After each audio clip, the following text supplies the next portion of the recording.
guys, it's Katie, and today I'm going to do a dinner vlog. I'm going to do a corned beef that I bought while they were on sale and readily available. I bought it at St. Patrick's Day around then, and I just popped it in the freezer. Today I'm going to make it. It's going to be really quick and easy because I'm going to use my pressure cooker. Okay, so I'm going to put this in. There's a little bit of a fat cap. I'm not really going to trim that away. I don't really know if it matters if you put it on the top or the bottom, but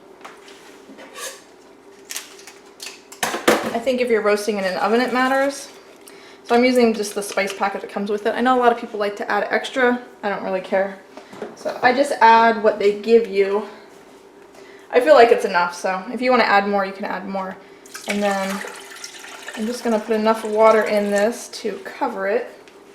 You could also replace some or all of the cooking liquid with beer, but we'll just do water today. And just close it up.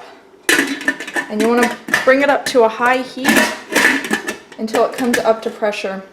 There's quite a bit of liquid and it's a big piece of meat, so it's going to take a minute or several minutes to come up to pressure. So I will let you know how long that takes. And then once it comes up to pressure, you just want to pressure cook it. It depends on the size of the meat. This one I'm probably going to cook maybe 45 minutes to an hour, and I'm going to cook it on 18 pounds of pressure, so that's number 2 on my pressure cooker. So while that's coming up to pressure, I'm going to get my vegetables ready. So I had a partial head of cabbage, and then this one's also pretty small, so I'm going to go ahead and do both. And all I'm going to do is cut the bottom off, and I'm going to leave the core, and it's going to help the wedges stay together, but you could cut it out if you want. And I'm going to cut this probably into 1/6, just because it's kind of small. If it was larger, I might cut it into 8s. So just some wedges like that. I'm also going to do carrots and potatoes. So I'm going to do quite a few carrots because I like them and my little one likes them a lot, so make sure there's plenty.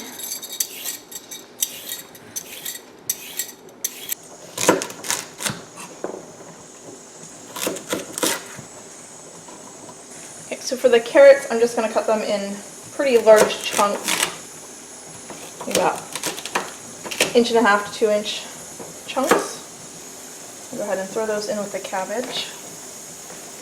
Right, pressure cooker is up to pressure. I'm going to back down the heat just till it's, let me show you, it's spitting pretty good. So I'll back down the heat usually to about a medium low, and give it a minute to equalize, and it should just maintain that hiss. Meanwhile, I washed my potatoes. I'm not going to cut them up yet because they'll just turn brown, so I'll cut them up right before I throw them in. So that's what the pressure cooker should sound like. You can hear it's a more gentle hiss. And I have already set my timer, so I'll just let it cook like this. Just keep your ear out just in case it stops hissing altogether. You'll need to crank the heat back up. But as long as it stays like this, just let it cook for the entire time.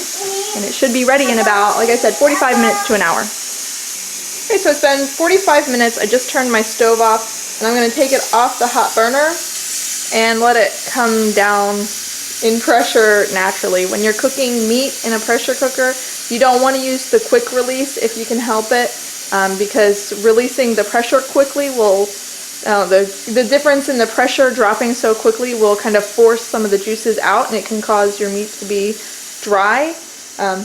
So just take it off the hot burner and just let it cool down naturally. It's going to take a few minutes, so I'll go ahead and get my potatoes ready. They're just sitting here waiting for the time to be right. I'm going to leave the skin on and just cut them into sort of large bite-sized chunks. Okay, so it's down in pressure. It's unlatched itself, and that took about 8 minutes.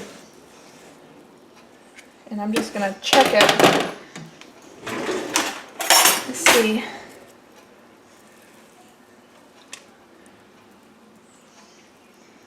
think it is tender. I'll go ahead and take this out. Just put it on a plate and let it rest. And in the cooking liquid, I'm going to throw the vegetables. So put the potatoes down in the water.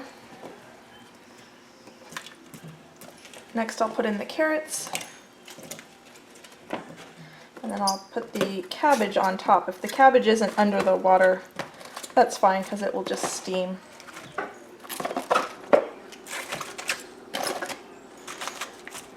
You want to make sure you're not overloading your pressure cooker too much. I'll actually take these ones out.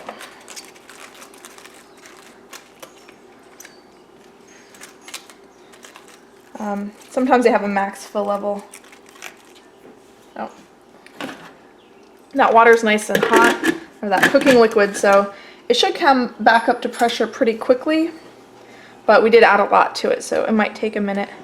We'll just bring that up to pressure. It doesn't really take that long. Usually I just bring it up to pressure and then turn it off, take it off the heat, and by the time it comes down naturally in pressure, it's cooked enough. So, alright, so this is back up to pressure, so like I said, I'll just turn it off, take it off the heat, and it'll probably take another 8 to 10 minutes to come down in pressure again, so that will be enough to cook it. I'll take this, it's been sitting here a little while, and I will slice it up.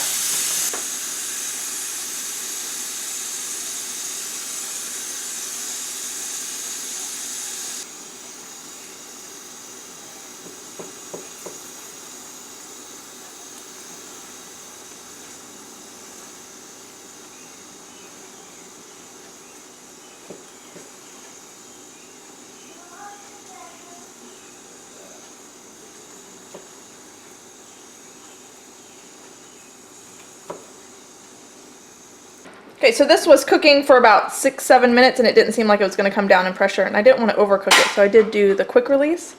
And the cabbage still has some nice green on it, so I'm pretty happy with that. I like to put the cabbage on top so it doesn't get as cooked, and the potatoes and the carrots get a little more cooked. I'm just using a slotted spoon to spoon these out.